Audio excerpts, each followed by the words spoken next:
तो वीडियो के स्टार्टिंग पे हमें तेंजोपीक life and death challenge arena को दिखाया जाता है। हमें डिमोनिक चू को दिखाया जाता है जो अपने हाथ से कुछ निकाल लेता है और वो कह रहा होता है ऑडियंस को कि ब्रदर एंड सिस्टर आप सभी ये बैटल देखने के लिए आए हैं, तो अगर इसको और भी ज़्यादा इंटरेस्टिंग किया जाए तो कैसा रहेगा। आप सभी हम दोनों में से किसी के ऊपर वेट लगाए, जो विन करेगा वो प्रॉफिट पे रहेगा। मेरे पास 6-7 ग्रेड 3-1 फील है और सभी हाई ग्रेड फील है, तो कैसा रहेगा आप सभी वेट लगाइए। और वहीं पे डिमोनिक चू के सिस्टम से नोटिफिकेशन आया होता है कि होस्ट रिमार्केबल, होस्ट ने खुद के पावर को छुपाया है और कमज़ोर होने का नाटक कर रहा है, इससे वो अपना प्रॉफिट कमाएगा। इससे आपको सिस्टम के तौर पे 300 ब्रेक थ्रू पॉइंट मिलता है। और वहीं पे हमें ऑडियंस को दिखाया जाता है, उनमें से एक बंदा कह रहा होता है डिमोनिक चू के फील को देखे, अरे ये उसके पास जो फील है ये 7 ग्रेड 3-1 लेजेंडरी फील है ना। उनमें से एक दूसरा बंदा कह रहा होता है कि मैंने सुना है कि अगर इस फील को कंज्यूम किया जाता है तो उसका कल्टिवेशन 10 गुना ज़्यादा बढ़ जाएगा और यहाँ तक कि लेजर सेंड्रिलम पे भी ब्रेक थ्रू कर सकता है। स्काई शॉर्ट शिफ्ट के सक्सेसर यानी वही बंदा आपको एपिसोड 5 पे मिल जाएगा इसका डिटेल्स। तो वो कह रहा होता है डिमोनिक चू को कि आप कैसे वेट लगाना चाहते हो, और वो मन में कह रहा होता है कि मैंने अभी अभी डिवाइन ब्रिज पे ब्रेक थ्रू किया है कुछ दिन पहले और मुझे अच्छे फील की ज़रूरत है। मुझे नहीं पता था कि ये कचरा चू मेरे पास आ जाएगा एक ट्रेजर लेके। और वहीं पे मैं 5th जूनियर सिस्टर को दिखाया था जो डिमोनिक चू को रोक रहा होता है और वो मन में कह रहा होता है कि अगर मास्टर को पता चला कि सीनियर ब्रदर ने इतना बड़ा वेट लगाया है तो ज़रूर ब्रदर के ऊपर गुस्सा होगा। डिमोनिक चू कह रहा था कि हाँ मुझे पता है, सभी को लग रहा होगा कि ये 6-7 ग्रेड हाई क्वालिटी 3-1 फील का वैल्यू कितना होगा, पर किस्मत से यहाँ पे 300 पीक का एल्डर यहाँ पे है। फिर डिमोनिक चू एक एल्डर की तरफ इशारा करते हुए कह रहा होता है कि एल्डर क्या आप जूनियर को बता सकते हैं कि इस 6 फील का वैल्यू कितना है। डिमोनिक चू के ये बातें सुनने के बाद वो एल्डर कह रहा होता है कि ये फील बहुत ही ज़्यादा वैल्यूएबल है। अगर इस फील को ऑक्शन में बेचा जाता है तो हर एक फील का वैल्यू 1 मिलियन टॉप ग्रेड विनस्टोन से भी नीचे नहीं होगा, और वो 6-7 ग्रेड टॉप क्वालिटी 300 फील का वैल्यू 6 मिलियन टॉप ग्रेड यूनस्टोन। ये सब बातें सुनने के बाद स्काई शॉर्ट शिफ्ट के सक्सेसर को दिखाया था जो मन में कह रहा होता है, तो इसका मतलब हमें ऐसा वेट लगाना होगा जो 6 मिलियन टॉप ग्रेड यून स्टोन के बराबर हो। डिमोनिक चू को दिखाया था जो कह रहा होता है कि आप सभी टेंस मत हो, अगर एक इंसान एफोर्ड नहीं कर सकता तो आप एक साथ मिलकर वेट लगाओ, जब आप विन कर जाओगे तो आपका कॉन्ट्रीब्यूशन के हिसाब से आप अपना हिस्सा ले लेंगे। डिमोनिक चू की बातें सुनने के बाद ऑडियंस में जितना सारा लोग था वो सभी एक्साइटेड हो जाता है और वो कह रहा था कि हाँ ये एकदम सही कहा, हम एक साथ वेट लगा सकते हैं। वो सभी वेट लगाने लगता है कि मैं वेट लगाता हूँ, मैं वेट लगाता हूँ इतना भी चूजियन हार जाएगा, और दूसरा वाला कह रहा था कि मैं भी वेट लगाता हूँ चूजियन हार जाएगा, इतना पैसा लगाता हूँ। वो सभी चूजियन के खिलाफ पैसा लगा देता है, यानी चूजियन अगर हार जाता है वो सभी को पैसा मिल जाएगा, डबल हो जाएगा। और वहीं पे डिमोनिक चू अपने कूल अंदाज में कह रहा था कि अरे इतना जल्दबाजी मत करो, सभी को बीट लगाने का मौका मिलेगा, जल्दी से धीरे धीरे करो। वहीं पे हमें डिमोनिक चू को दिखाया था जो मन में कह रहा था कि हाँ मैंने जैसे उम्मीद किया था वो सभी मेरे खिलाफ है, मैं इस बार अच्छा खासा कमाने वाला हूँ। और भाई पे हमें उस बुट्टे को दिखाए थे जो इस सभी ट्रेजर को देख रहा होता है और वो मन में कह रहा होता कि ओ बाप रे, यहाँ पे जितना सारा ट्रेजर है वो सभी बहुत ही अच्छा स्टाफ है। फिर डिमोनिक चू अपनी जगह से छलांग लगा देता है और वो सीधा जाके अरीना में लैंड करता है।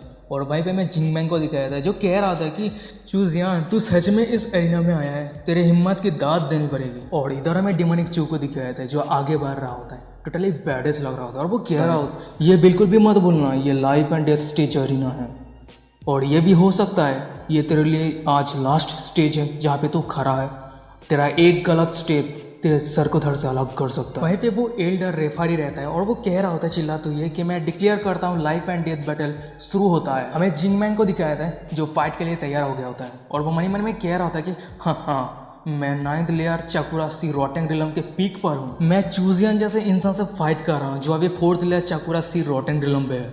क्या ये फाइट चिट्टी को कुचाल देने जैसा है ना। फिर जिंगमैन डिमोनिक चू की तरफ एक बिजली की रफ्तार से आगे बढ़ने लगता है और फिर वो अपने पैर से डिमोनिक चू के ऊपर अटैक करने जाता है, पर तभी हमें दिखाया जाता है कि वो अटैक मिस हो जाता है और डिमोनिक चू उस अटैक को आसानी से डोज कर दिया होता है। फिर डिमोनिक चू जिंगमैन से दूर हट जाता है और ये देखने के बाद जिंगमैन कह रहा था कि हाँ तेरा स्पीड बुरा नहीं है। फिर जिंगमैन अपने पास बहुत सारे थंडर नीडल सामान करने लगता है और वो थंडर नीडल डिमोनिक चू की तरफ फेंक देता है और वो कह रहा था कि अब मैं देखता हूँ तू कैसे इस सभी को डोज करता है। और इधर हमें दूसरी तरफ डिमोनिक चू को दिखाया था जो जितना सारा थंडर नीडल था सभी को डोज कर दिया। और इधर डिमोनिक चू की इतना सारा डोज देखने के बाद भाई पे ऑडियंस पे उसका 5th जूनियर सिस्टर कह रहा था कि ऐसा लगता है हेवन भी मेरे एल्डर मार्शल ब्रदर को सेफ रखना चाहता है। ऑडियंस में से एक बंदा कह रहा था कि जिंगमैन के हर एक अटैक रूथलेस है, वो चूजियन के हर एक वाइटल पॉइंट पे अटैक कर रहा है। उनमें से एक दूसरा वाला बंदा कह रहा होता है कि चूजियन अगर इस तरह से डिफेंडिंग करता रहा तो वो एक मिस्टेक जरूर करेगा।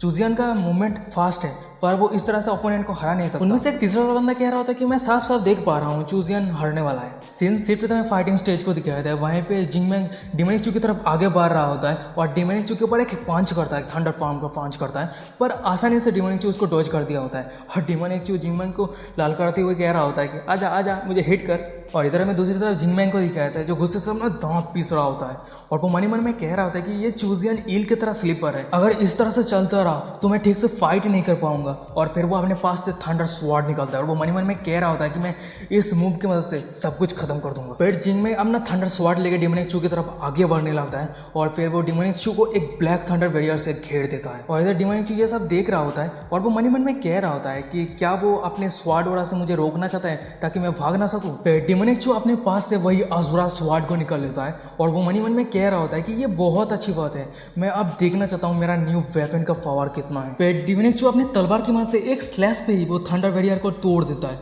और वो वहाँ से बाहर निकलने लगता है।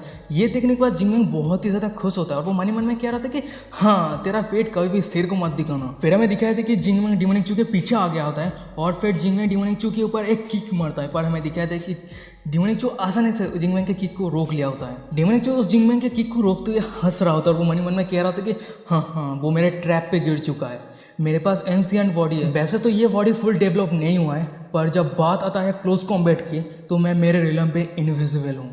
और फिर वो अपने तलवार को आगे बढ़ाता है और जिंगमैन के सीने को चीर दिया होता है और ये देखने के बाद जिंगमैन टोटली शॉक हो गया होता है और वो मन में कह रहा था कि ये कैसे हो सकता है, ये कैसे हुआ। फिर जिंगमैन का तलवार मिट्टी पे गिर जाता है और वहीं पे जिंगमैन जमीन पे गिर जाता है और वहीं पे हमें डिमोनिक चू को दिखाया था जो अपना तलवार लेकर खड़ा रहता है। और इधर हमें दूसरी तरफ ऑडियंस को दिखाया जाता है जो सामने का नज़ारा देख के वो सभी हक्का बक्का रह गया होता है, एक भी शब्द नहीं कह रहा होता है और वो सभी का मुंह खुला का खुला रह गया है। इसे कहते हैं कि बोल के नहीं, मैं काम करके तुम सभी का मुंह बंद करूंगा।